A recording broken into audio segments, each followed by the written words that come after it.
How's it going? Hi Alex, I'm good and you?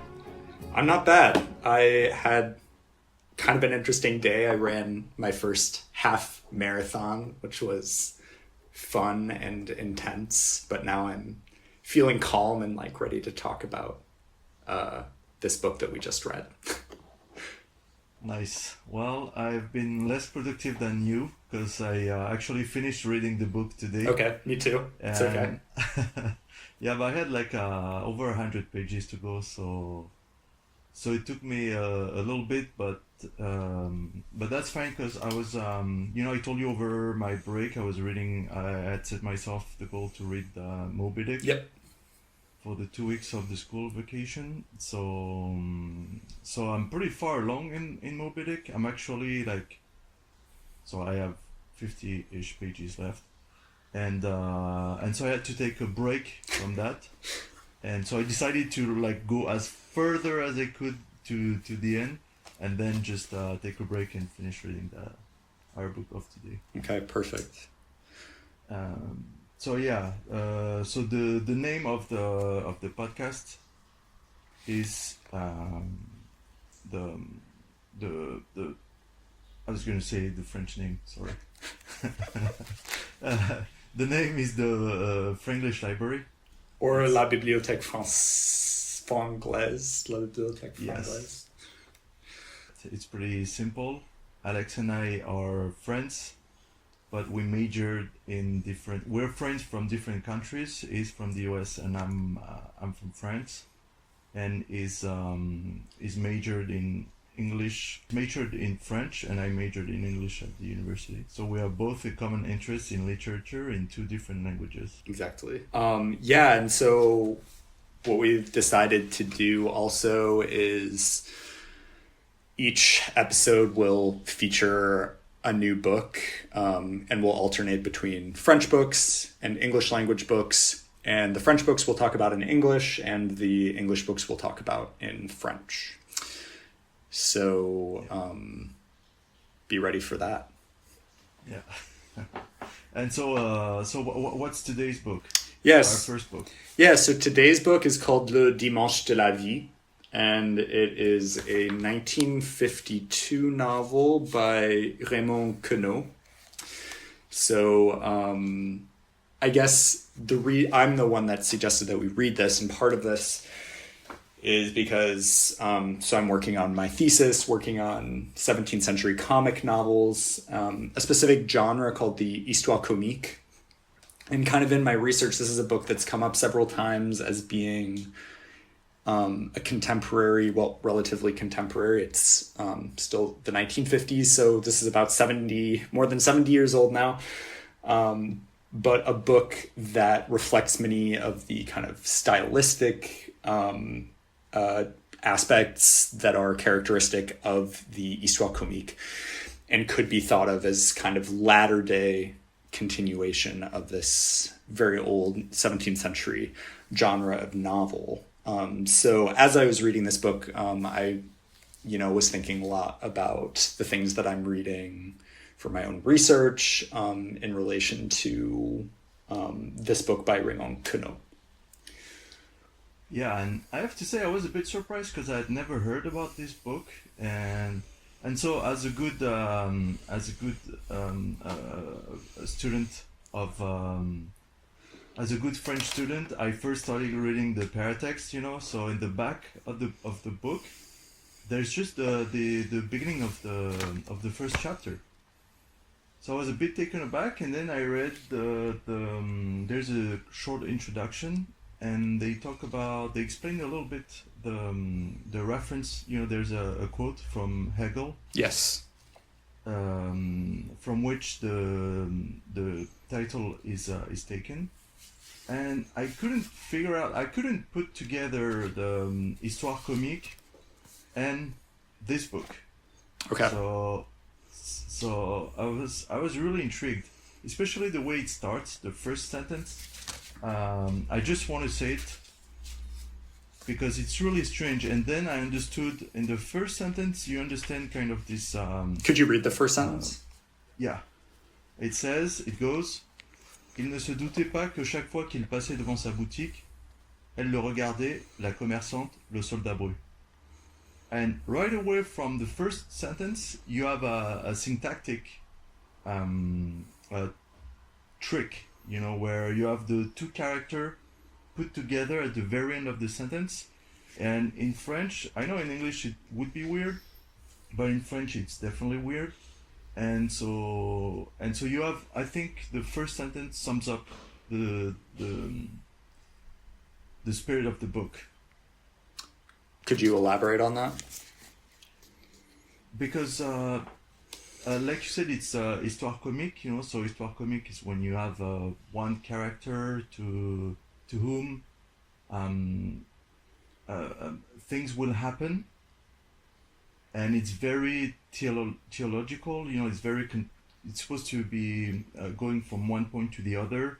You're supposed to have a character progression.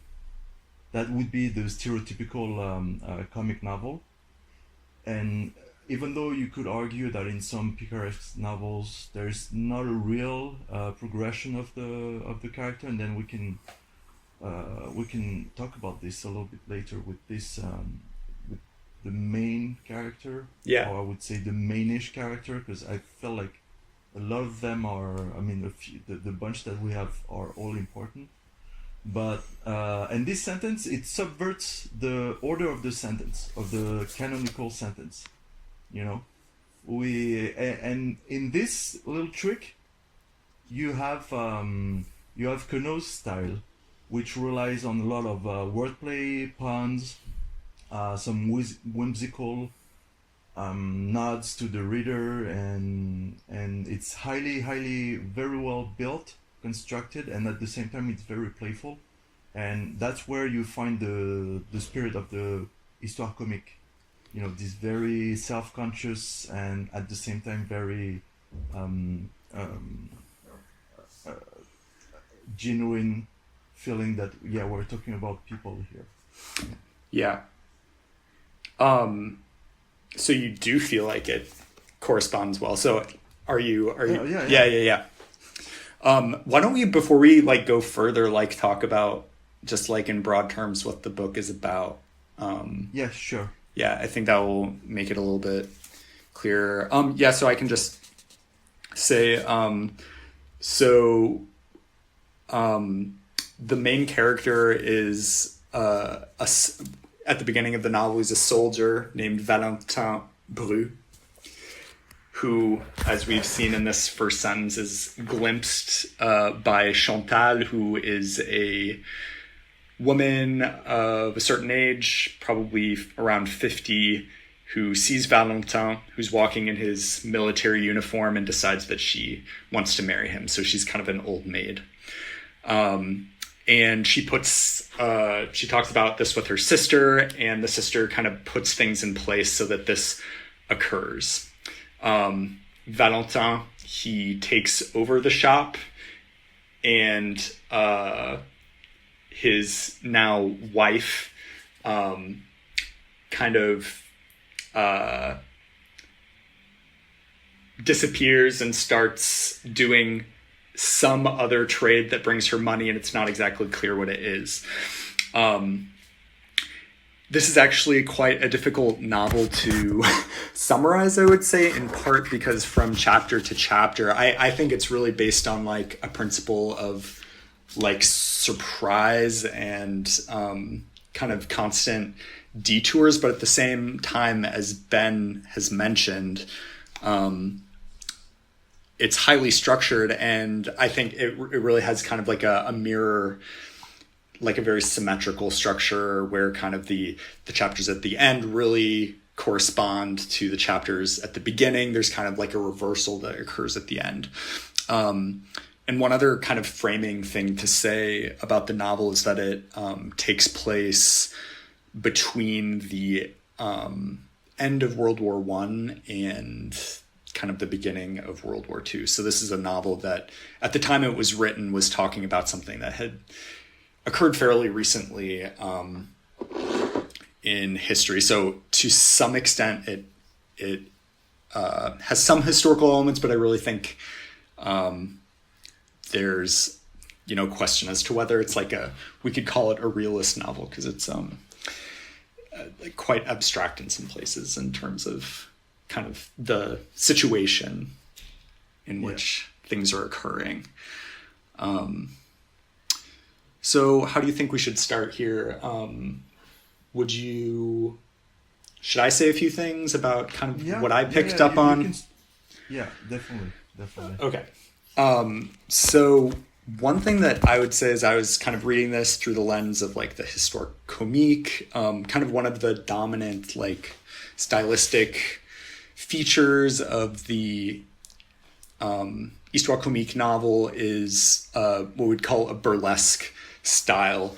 So the burlesque also often involves taking what we would call like lieux communs, or kind of commonplaces, expressions that are kind of tired, and exposing them as artificial by changing them slightly, by alerting the reader to the fact that they're not, fully, or kind of preventing the reader from being fully absorbed in the narrative by making language itself kind of a problem, or by destabilizing the reader by kind of upsetting some of these common like expressions.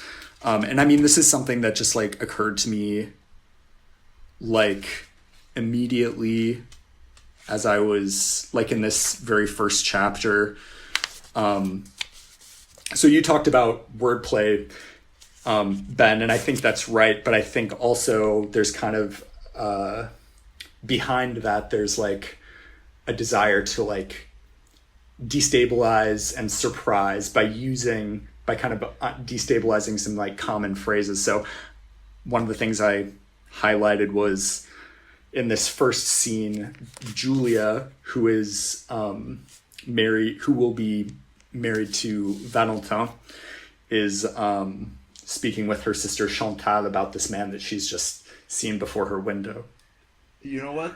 I have the book in my hand, and I'm pretty sure we underlined the same sentence. So go ahead.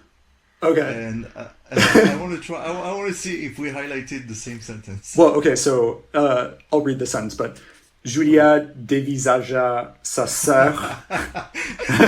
Okay. Is that it? Okay. So Julia dévisagea sa sœur, puis la dépoitrina, et enfin la déjamba.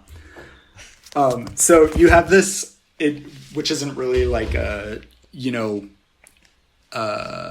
like kind of a fixed expression, but it's really playing into kind of the opacity of language, I think, where we're kind of used to hearing these expressions and we don't think about kind of the strangeness of it. But when he kind of invents these new words, which I don't know, Ben, dépoitrina, does that exist in French? I don't think so. No, okay. Neither does the other one. Yeah, déjamba. Did you have something? Why did you underline that phrase? Yeah, I mean, just when you talked about it, I think it's a way to twist the language, and you see like this word dévisager. If we were to translate it, it would be like to literally deface someone by looking at them. So when you look at something, you like extract it, you become aware of it. And so that thing is kind of like it's being highlighted as opposed to the rest that you're not looking at. And when you use the word dévisager, nobody thinks about that. You just say dévisager. But the way he plays with the two other words, dépoitriner because he looks at her chest, and déjambée because she looks at her legs. And then it revitalizes the expression. Yeah. It gives it's by making it literal, it gives it its metaphorical meaning. And I think that's the whole pleasure of reading a sentence like this. Yeah. It's interesting that you see it from that perspective, because like for me, like that you see it as like a revitalizing of the word, because for me it kind of destroys it in a way, like, but I think it does both.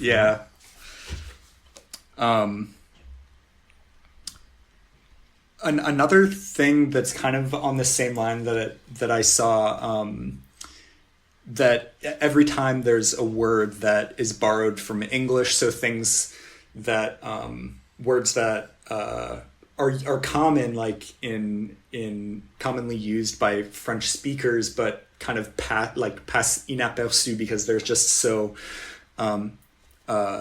so much a part of the language now. He always deforms them, like in the spelling of them, so that they correspond to the way that like French people like say them. So that's kind of like another like destabilizing element. I was just thinking another kind of line that I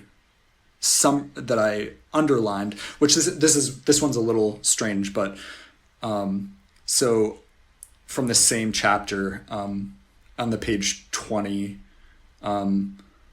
envoyé en course afin de laisser les sisters discuter le bout des gras tranquille, l'esclave réintégrer les chopes bien avant que prévu. And sister is spelled Sisteurs. So there's this kind of sense that, this kind of like distancing, I would say, of these words that are borrowed from English that corresponds to me with kind of this like burlesque aesthetic. Yeah, definitely. And this reminds me that I wanted to talk a little bit about Queneau's background, because he started writing as a surrealist, and one of the traits of surrealism is, like you said, you mentioned it's both realist and at the same time it plays with the notion of realism, and it questions the commonplaces of what makes reality in order to highlight the strangeness of our reality. And so in this novel, I think it would be far-fetched to call it surrealist, because it's very, very recognizable. It's not strange at all. But the language in these little sentences, in these little wordings, in these little spellings, it just really peppers the whole book, and shows how strange things that we take for granted are in fact, Yeah. And so, yeah, you talk about displacement, and that's funny because you talked about this. What was the word you used?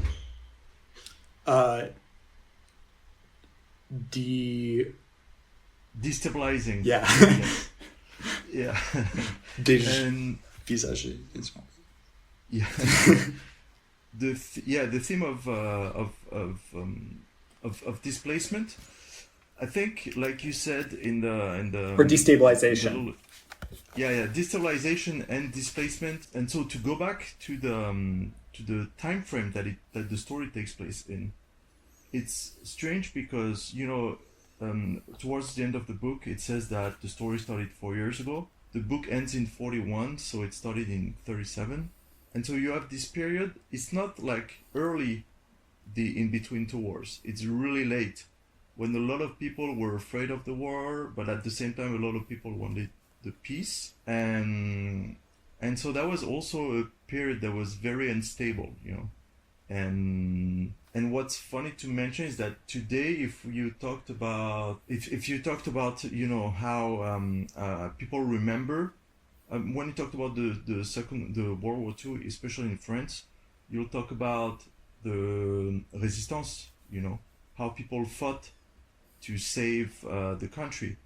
And here we have a very different image of France during right before the invasion, and then so already very early on in the early 50s, we have a writer that goes directly to something that is very that's something that people didn't want to hear about, Yeah, and thinking about what you said about this idea that people didn't want to hear or think about this period that was still like, very recent. there's like throughout the novel kind of a theme, I would say, of not knowing, of ignorance, and it's unclear if it's voluntary or not. I mean, I think if you just like read it's like very clear from the first paragraph. Maybe I can just read the first paragraph. Sure. Yeah. Okay. Il ne se doutait pas que chaque fois qu'il passait devant sa boutique, elle le regardait, la commerçante, le soldat brut. Il marchait avec naturel, joyeusement sapé de kaki, le cheveu, ce qu'on en voyait sous les képis, le cheveu taillé, net et quasiment lustré, les mains le long de la couture du pantalon. Les mains, dont l'une, la droite, se levait à intervalles réguliers pour respecter un grand supérieur ou pour répondre à la salutation de quelques démilitarisés. Ne soupçonnons pas qu'un œil admiratif l'épinglait chaque jour sur le trajet qui le menait à la caserne, au berlingue. Le soldat brut, qui ne pensait en général à rien, mais lorsqu'il le faisait, de préférence à la bataille d'Ena. Le soldat brut se déplaçait avec l'aisance d'un inconscient, l'œil inconsciemment gris-bleu, le molletière galamment imbobiné, avec inconscience, le soldat brut promenait naïvement avec lui tout ce qu'il fallait pour plaire à une demoiselle, ni tout à fait jeune, ni tout à fait demoiselle. Yeah, so there's this idea of not knowing that is kind of... So there's like two things, because what the soldat brut like doesn't know, so he is kind of like walking through his life, not really thinking about his situation, but he also doesn't know that he's being watched. He doesn't know that he's being ogled basically by this woman. Yeah. And then, you know, as he goes along, he's going to take over the store. His wife is sort of going to disappear for long periods. She takes on a job that you realize, you kind of guess it part of the way through, but she becomes a fortune teller by the name of Madame... Do you remember the name of the fortune teller? Is it Irma? I don't think so. Oh, no. No, that's... It starts with an S. But anyway, it's not important. So you have kind of like counter to this this like theme of like not knowing, his wife, who is like a fortune teller and sees in the future. And by the end, Valentin is actually going to take over her job and himself become sort of a prophet, because he is the only one around him to guess that another war is about to break out. And this seems really surprising, because the reason that he says he knows it is because it's clear when you read the newspapers, like this Hitler guy, like all of this, he is constantly suspecting that there's going to be a war and has these dreams of going to Germany to like, for this like vacation, but ends up, you know, being re-inscripted, or sort of like voluntarily like joins the army once the war breaks out. It's not volunteer, you know, because he talks about the books of mobilization. And so back then, you know, there was mandatory drafting. Okay, so the reason I say that yeah, because I think in the scene where I have to find it, but I'll just kind of like describe like why I said it was like not voluntary, or that it was potentially voluntary. Because like in that scene, I actually thought the arrival of the military officer was like a dream. Oh yeah, I know what you're referencing. Yeah. Because, and this is kind of the other big theme in the novel that I saw. Valentin, once he takes over the store, he becomes incredibly bored, and he becomes bored with the habits that he's taken on in his life, and all the time that he has to spend just sitting in his store. And he starts sort of daydreaming, imagining... Oh, Sorry. Did you hear that? No, what was that? Oh, there was my phone just binged. Okay, anyway. Okay. So he, what was I saying then? You were talking about the passage when he's in the store and he's so bored that that he starts daydreaming and having those kind of delusions. Yeah, he starts like daydreaming. He starts kind of imagining scenes in the pictures, like because he becomes a seller of frames, of picture frames. And that's kind of an interesting thing too that we can talk about. But yeah, the way it's presented in the story, you think that for a second, at least in this first scene, because the officer's going to come back, but you think initially that he's maybe dreaming it because he's always talking about going to Germany. And no, but actually there's I'm sorry to cut you off, but there's also this one scene further in the book where his sergeant or the guy over him, he goes to him and says, please send me somewhere where we do something, because when he's mobilized to go to war, he's actually sent to some kind of obscure battalion that doesn't do anything. And so he just finds himself being bored again, and he says, please send me somewhere where I can fight. And the officer goes, sorry dude, just don't do that, don't put me in this situation. I don't want the hierarchy to notice us doing nothing, so I just don't want to talk to anybody. And, yeah, I do remember that.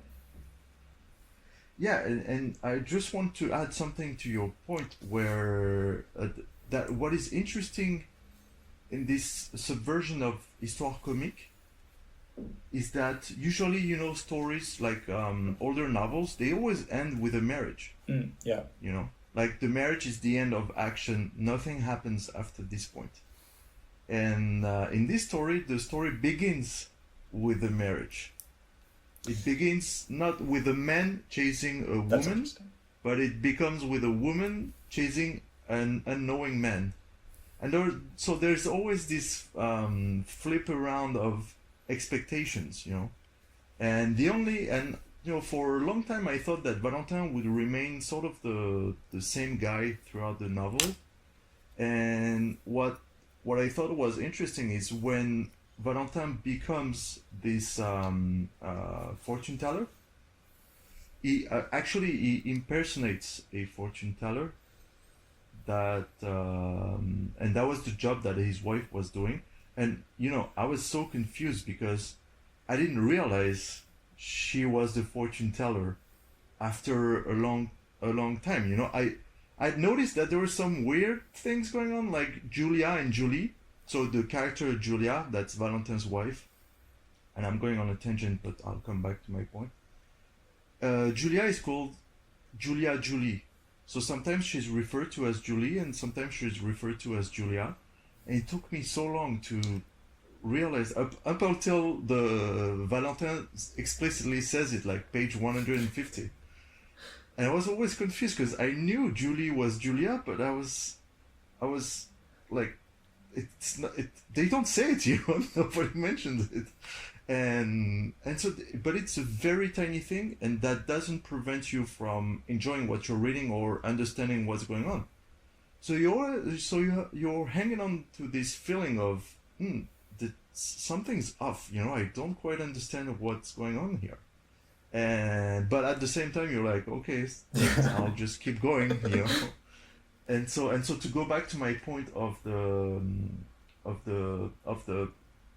character evolution, at the very end, not at the very end, when he becomes the fortune teller, there is a quote in the beginning that says that Valentin is like, he was unaware that language could be used to lie.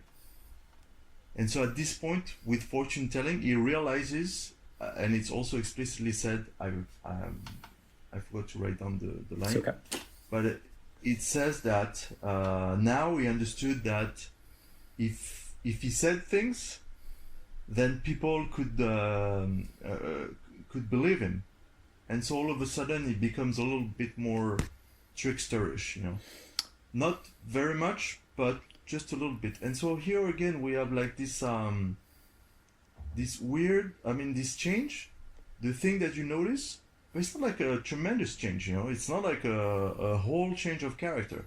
Just we have the same character, just noticing that it can get away with something with like invention, language, that kind of thing. Yeah, I totally agree with that. And part of kind of what you're saying, like the fact that, you know, Valentin, he like changes a little bit, but not a lot. Like one other thing to say about that is that all of the other characters, or there's a couple of things, but all of the other characters are totally unchanging. They are, because we have like multiple kind of mirrored scenes throughout the novel. There's this like, so, the sister of Julia, who is Chantal, has married a man who is a manufacturer of rifle sights, and they have a dinner. They're invited to dinner at this nice restaurant, and it's implied that this dinner happens maybe a couple times a month, but there's a scene that's placed like exactly kind of symmetrically at the other end of the novel. And yeah, I don't know like if this is your impression, but there's this sense that, you know, maybe Valentin has changed, but that the other characters are really constant, and in their kind of like obliviousness to like the larger situation or like anything outside of kind of their own lives. But the other thing is that Valentin, I wouldn't say he's a character who's very like psychologized either. And part of that comes back to like what I was saying about like this, partially this burlesque aesthetic, but also kind of what I'm seeing as similar to the histoire comique, kind of this theatrical external gaze on these characters. So I mean, like you have this first scene, and you know, Valentin is clearly like mise en scène, like he's being like watched by Chantal or by Julie through this window. And so there's this kind of like thematization of the gaze. And then the narrator like also has this, he or they, I don't know, reminds the reader at different points that he is actually watching this scene, and he doesn't necessarily know more than the reader does who's reading it. So I'll just, on page 64 of my edition, so Valentin has gone on his honeymoon alone because Julia doesn't apparently have time to leave her shop. But that's one of the first. I liked the book before this, but when I read that cracked me up.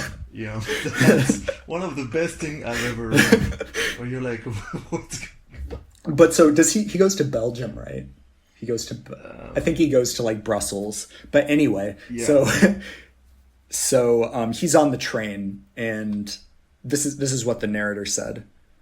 So Valentin is like reading the newspaper in the train, and the narrator says, Valentin tourne rapidement la page en jugé par le quai, immobile, on se trouve toujours à Bordeaux.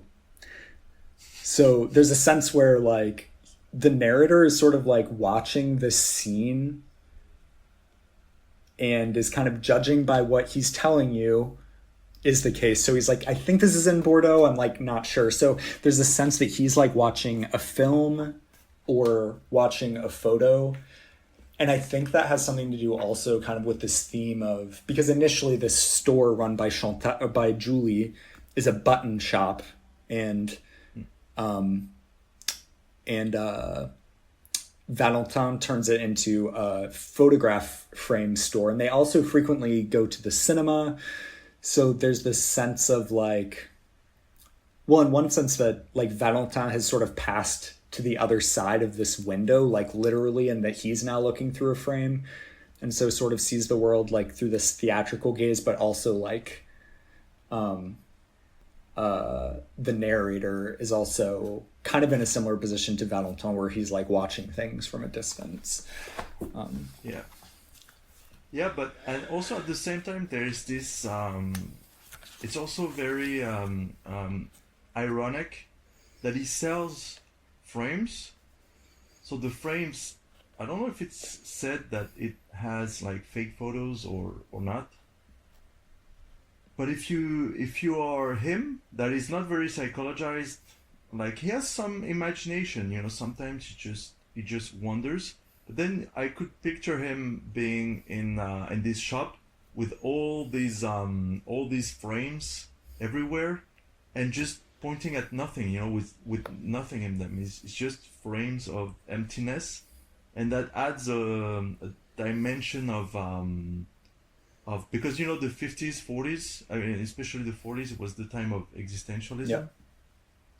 And so to have this framing literally nothing or like stock photos, it just also like points at this artificiality of life, the way you could feel that you're looking at your own life and literally your fate is out of your hands, you know, because all those characters are living their lives. They are small time shopkeepers, kind of conservative, you know. They talk shit about the Front Populaire, which was the Socialist.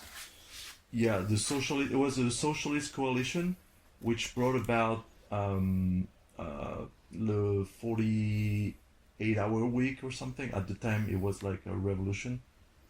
Or 45. It brought about congé payé, that's paid leave, and also a vast array of social laws.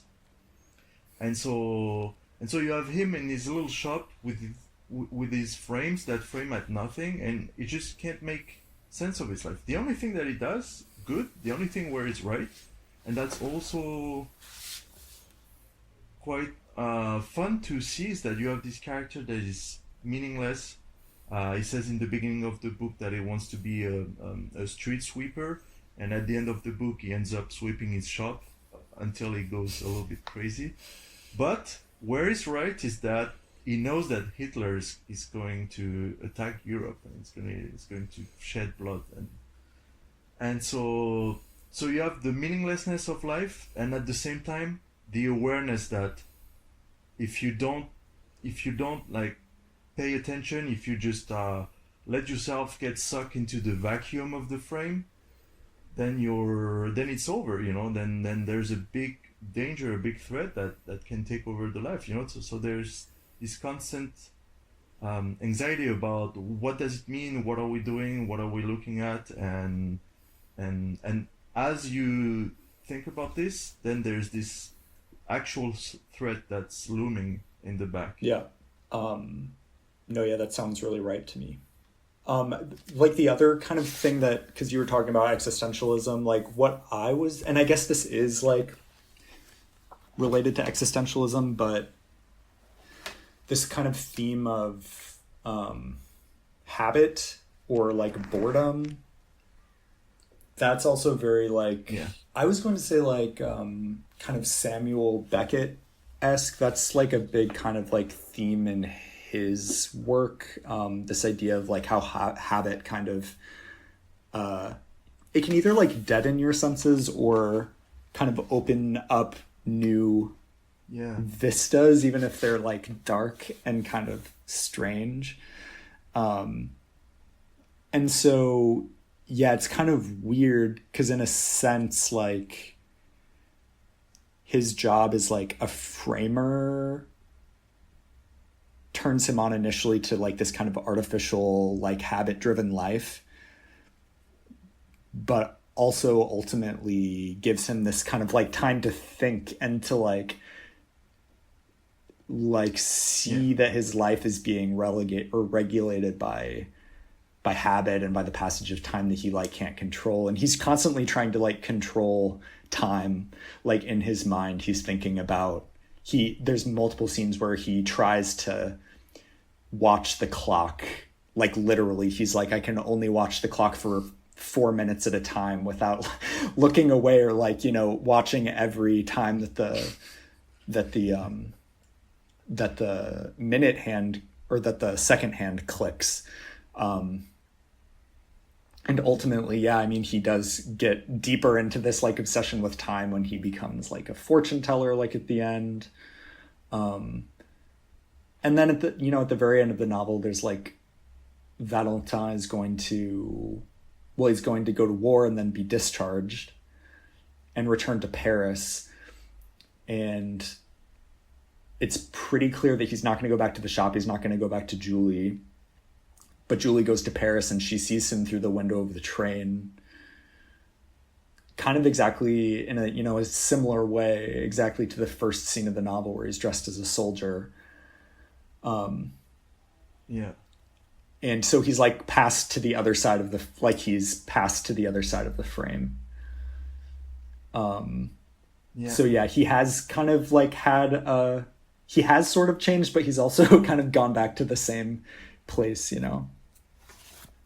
Yes, and also, like in the beginning, so he's seen walking on the street, you know, being oblivious to his environment. And at the end, so a little bit innocent, but at the end, he's no longer this innocent because so the train is crowded with people, and he's actually helping girls get on board through a window. And then Julia sees him pushing the girl's ass, you know, and she smiles like as if she's like, oh, at last he's becoming human because he's becoming wicked a little bit. Interesting. You know, being like more of a trickster or something like that. So yeah, he's still the same character, and at the same time, it's a character that has faulty morality. You know, something is a little bit more sneaky than it was at the beginning. And I didn't realize. That's a nice frame at the end through the window. The other thing I was thinking about Valentin, and it has to do sort of with the frame idea, but this idea that Valentin, love is kind of like, you know, written into his name, and so he is kind of defined by the gaze of like Julia, like his name is literally this. And then his last name is Bru. Yeah.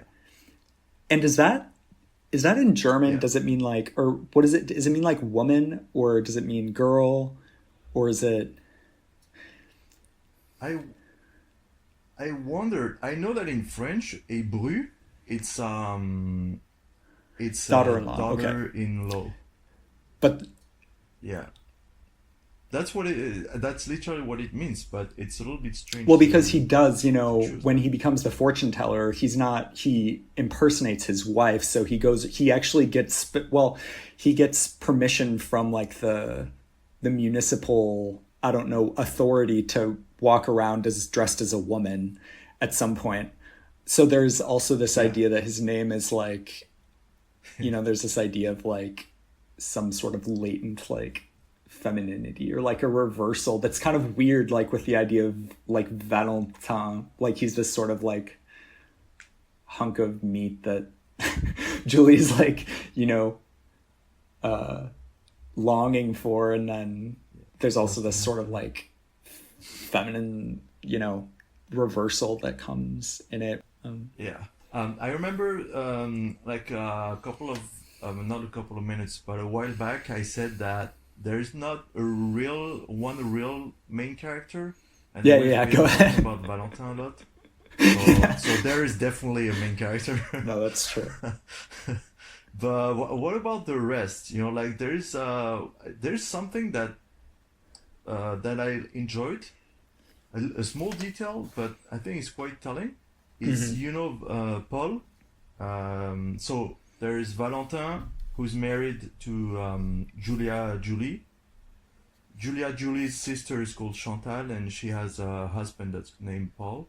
And Paul's last name, and therefore Chantal's, keep changing spelling throughout the So novel. I actually think I thought about that, and I think it has to do with the fact that the narrator is not, that he's like listening, like that he's watching and listening, like that he's not the authority on this, but he's like listening to this name in a sense and like writing it in different ways because he's hearing it and not like telling this story from his mind. It's like there's a sense in which it's like reality, and that's exactly what like that the exergue, like the thing at the beginning of the novel. So there's this quote from Hegel, but then after that there's this other thing that says les personnages de ce roman étant réels, toute ressemblance avec des individus imaginaires serait fortuite.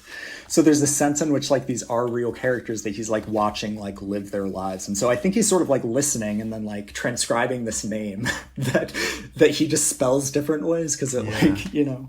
That makes sense. But yeah, and you know, you said, I agree with you, you said that this character doesn't change much, neither does Chantal. But they do, and that's also another theme of comics stories. They do rise in society, you know. In the beginning, Paul and Chantal are a little bit mad that Julia wants to marry Valentin because they're counting on inheriting her estate, and then she gets married, so her estate is. Even though the estate is not that much, like she owned a small button shop, but so then they lose this opportunity, and then all of a sudden, Paul starts moving up, climbing up the social ladder, and usually in those stories, you know, we have all like the description, the minutiae of every little step that the character takes to all the efforts that he does to climb up and then become successful, and very often it will be depicted as a very cynical character. And here Paul is just a dumbass who doesn't do much, and just life is handed to him like as if, you know, if you're just like a small time guy or engineer working in an industry, whatever you do, you will be rewarded, you know, like you just keep climbing, and then the pinnacle of his career is to work for a factory that makes weapon elements. So they don't make the whole weapon, they just make one element. And so then people ask him like, so why don't you make the whole weapon? I was thinking about that like, though, because life. I was wondering if there was some like, because, you know, all like, we've talked a lot about like this, how like the frame, like the picture frame is like related to Valentin's character in like different ways. But so the part of the rifle that Paul produces is the sight that you like look through. And so I don't know, I'm like imagining either like a tooth kind of thing or like kind of like a metal circle. So there's some sort of like a, am I right? Yeah. That's go what. Go ahead. I think it says. What is the cross? No, in my head, the cross is the piece of wood that you hold to hold the rifle. Okay. Okay, maybe I misunderstood that then. The rifle. So no, it's not that big, but I do think like reading. I mean, maybe you've had thoughts about this, but like because I thought first like, so okay, Valentin has this frame, and then his wife is like selling buttons, and like I didn't really know what to make of that. Like that's really weird. And also like on the cover of the book, or like what's show me your cover at least. Oh yeah. Oh okay. I don't have this. I have that. So it's a little bit, a little well, bit I think because it was made into a movie, I think that might be it might be like the movie characters or the actors, but so on my cover there's like a bunch of buttons. And, you know, I don't know, I thought, like, it's not very insightful, but I'm like, you know, Julie is this, like, very secretive character who has this kind of second life. So this kind of like idea of like buttoned up, like that she's like hidden or closed off in some way, that like her mouth is kind of sealed, or like, whereas Valentin is kind of like open, you know, like or like he has this gaze that's like important. And so, but yeah, I guess I didn't know what to make of the, I mean, I guess I had my incorrect theory about about Paul, but I don't know what to make of. No, but now that we talked, I didn't know what to make about the cross thing, but now that you talked about it, you know, a cross is something that you hold, that you use to steady yourself, to steady your aim. And but if you only make the cross, I mean, the cross is the French word. I guess it's not. It's the same in Well, English. here, let me like I'll look it handle, up while we're talking. or yeah, and so you have the handle of the weapon that you're holding, but they only make the handle. So the logical conclusion is that they only makes the part that you handle, but there's nothing at the end of it. And so to me, it symbolizes the sort of disconnectedness that there is in industry, and especially in manufacturing, where you take an object and you break it down into parts, and everybody specializes into making one part, but then it doesn't have the fullness of, let's say, an artisan or a craftsman who starts from beginning to end and makes a beautiful object. You know, it's just like, we specialize here, and the whole the whole like rationalization of that makes sense to me. Yeah, or this like idea of like repetition and habit, you know, like making one thing. And with the buttons, what's interesting is that you have a lot of buttons, but all of them are, I mean, you have, I assume you have boxes in the shop, but you have many models that are different, and at the same time they all fulfill the same purpose. And maybe we could link that to the idea of words. You know, words have all the same purpose. You know, they're supposed to mean something, and they're all sort of the same. They use like the same 26 letters, and then you can, by combining them, by just making them a little bit different, then you have, all of a sudden you have a whole thing that's that's interesting. Because I mean, I don't know if it like seemed weird to you. Like, do you think it's weird that there's a button store like that someone could survive?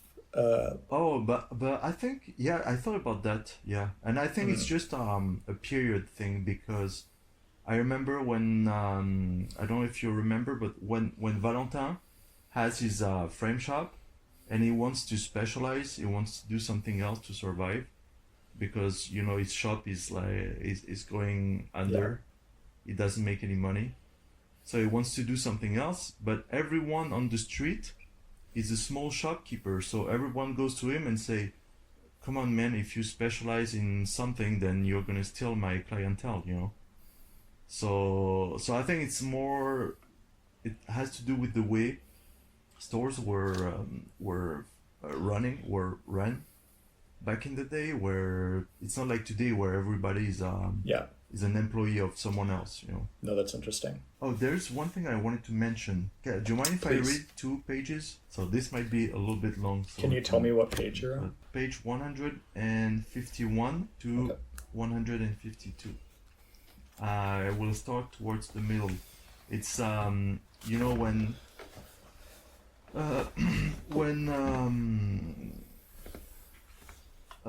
they're at dinner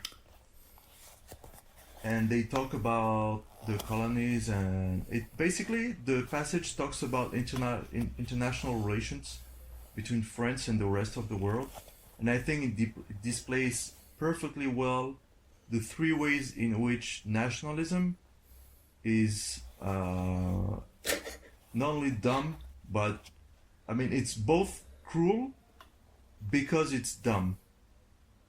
So I'll read the passage and then I will elaborate on that. So it starts at Je vois. Je vois. Oh wait. Qu'est-ce que je te Ben, disais? could you tell us who's talking? On était... Yeah. Is it No, it's sorry. It's Valentin who talks to one of his friends about the exposition Okay. that they went to with the family. Yep. It starts Yep, at yeah. Qu'est-ce que je te disais? Do you have the same? Nice. Qu'est-ce que je te disais? Ah oui, on était donc là tous les quatre à l'expo. Paul, Chantal, c'est mignon hein, comme prénom, et Julia, c'est ma moitié. Et naturellement, on me demandait des explications. Par exemple, quelle est la différence entre un sac à lave et un ova? Tu sais ça, toi? Je l'ai su. Eh bien, pas moi. Heureusement, ça ennuyait tout le monde, alors on est parti. Après, on a vu le pavillon russe qui est bien majestueux et très intéressant. Par exemple, on y voit une automobile qu'ils ont fabriquée tout seuls. Tu deviens communiste? Je t'assure, tu verras, une vraie automobile. Tu l'as vu marcher? Non. Tu vois, c'est du chiquet, c'est juste de la tôle. Si tu crois qu'avec leur régime, ils sont capables de mettre seulement 2 vis ensemble, comment on fait? Demanda Valentin. Bourlier se recula légèrement pour rechercher sur le faciès de son ancien subordonné les ravages du bolchevisme. Tu es sûr que tu ne l'as pas un peu, que tu n'es pas un peu communiste? Moi, répondit Valentin, je suis commerciste. Oui, mais pour plaire à ta clientèle. Je n'ai pas besoin de plaire, mes articles plaisent à ma place. Après, on est allé dîner au pavillon allemand. Quoi? On est allé dîner au pavillon allemand. T'es allé dîner chez les Boches? Qu'est-ce qu'on s'est tapé la cloche, soupira Valentin. Tu n'es pas dégoûté? On me paierait cher pour y mettre les pieds. Hein. Et qu'est-ce que tu as bouffé? De la choucroute? So here in this passage, so we have Valentin talking to a soldier, a fellow soldier that is a little slightly higher ranking officer. And so Valentin explains to him that he went to the Universal Exposition, I assume, and he went to see the area where there was the colony that he served previously as a soldier. But he couldn't explain anything about this colony because he doesn't have a clue. He's completely clueless, and the others didn't care. And so, to me, that really represents the condescending, completely unawareness of what was going on in the colonies. You know, and that's why I talk about cruelty by ignorance. It's because, you know, you don't have to say like what all the horrors that happen over there. You can just show people looking at. It's probably like a maybe not a human zoo, but something close to that, you know. And you just see them just not understanding and not caring and just moving on to something else. And then they move to the Russian stand, and so obviously, if you talk about Russia, you talk about communism. And here you have a perfect example of anti-communism, even though at the time, obviously the system was really bad, you know, and Raymond Queneau was probably aware of that. But at the same time, the French anti-communism, I think, was more about anti-socialism, you know, anti-progressivism and that kind of thing. And then finally, of course, you have the anti-Germanism, and this is just the pinnacle of French pride of being like, we hate them, and you don't know why. You just hate them, you know. And further in the book, they talk about Germany, and the point of contention between France and Germany, you know, is the Alsace-Lorraine, the two small departments that we fought like a few wars over. And the same guy that is angry with Valentin for going to have dinner at the German stand says, "Oh yeah, they took the Alsace-Lorraine from us." And Valentin goes, "No, we took it back in the previous war." And then he says, "Yeah, whatever." And so it's just really funny and really insightful, I think. I mean, the other thing that's weird is like the whole exposition, has to do with like well, it kind of thematizes representation also, like, well, so you talked about like, you know, you didn't say this specifically, but you know, the World Exposition is this thing that kind of every country kind of comes together and shows this kind of like stereotypical vision of like, you know, kind of exoticized vision of the foreign country. Yeah. But there's also the other weird thing is that like Valentin has been, so he was a soldier and he was in Madagascar, right? And he kind of reveals like at the end that he had a sort of traumatizing experience where he like was burying bodies, like he was burying cadavers and then had to like unbury them and like rebury them. And at that point, Julie says, "Oh, you should have gone to school. You could have been a journalist." You know, that would have been so great. And then, and then he says, "But you didn't want me to get my. I was going to, and then you didn't want me to. You wanted me to run the store." Yeah. But yeah, so there's this sort of like silence around like, you know, kind of reality. Yeah, the crimes. Like outside of their like little boutique.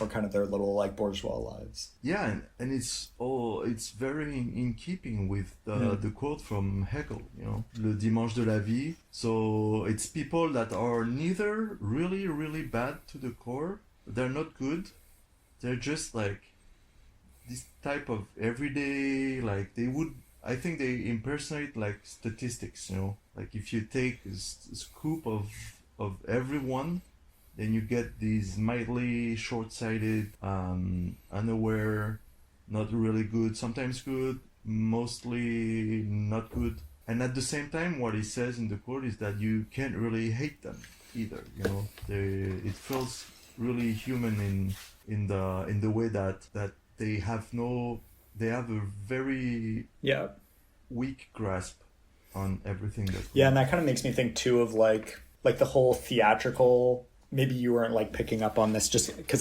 this is very much what I'm thinking about, like in the books that I'm reading, but kind of the theatrical aspect of this novel.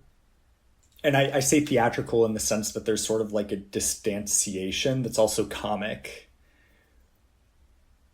And I think that is related to that kind of gaze is sort of related to that idea of like, you can't really hate someone or like think they're perfect because they're like the way these characters are represented in the book, they're kind of distant from you.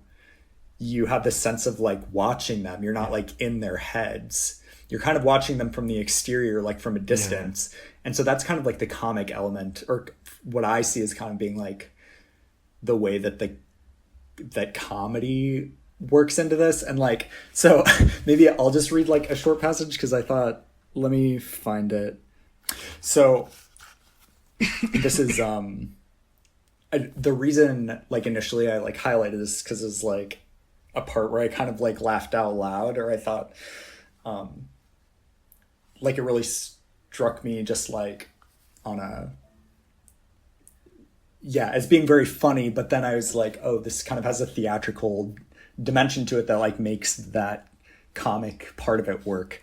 So this is, you've mentioned this earlier, but so Valentin, he buys a broom from this crazy man that comes into his shop, and he pays like a ton of money for it. He pays like 20 francs, which is a lot of money, but so he's kind of outside and he's like trying his new broom. So this is the scene.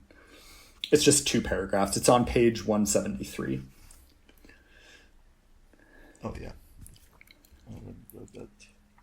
So, Valentin considéra son acquisition avec sympathie.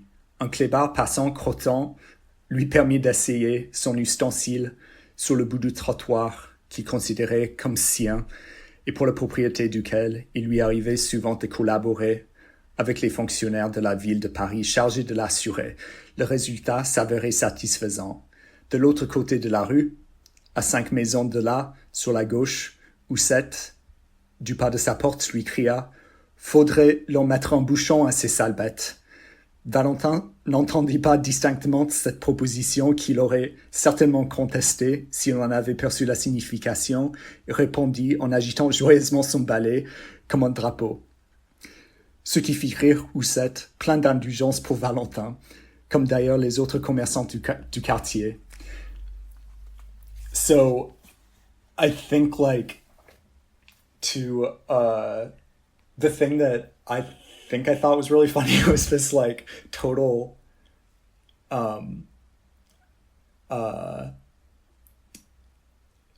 you know, that the whole thing is based on like the fact that Valentin like doesn't hear precisely what the other one is saying and has this totally like incongruous reaction. But the only way that you know that is because, you know, you're kind of, he has this like incongruous reaction. And I guess now that I'm thinking about it, like, I don't exactly know why I felt this, but you just have this sense of like something you would see on the street, like watching two people, like, yeah, there's something like very exterior about it. Something like, yeah, it's a very visual scene, you know? and it's also very exterior. Like, you don't need to see into the minds of these people to know that there was like a, you know, a misunderstanding between them, and it just like kind of emerges from like the space, from the fact that they're like, you know, looking across the street from each other. So there's something, yeah, very visual, very like spatial about it. So that kind of yeah, for me is like one of the places where I really like. I mean, there's a lot of like kind of comic things in it, the suggestion that you should put a cork in the dog's ass, but yeah. But anyway, all right.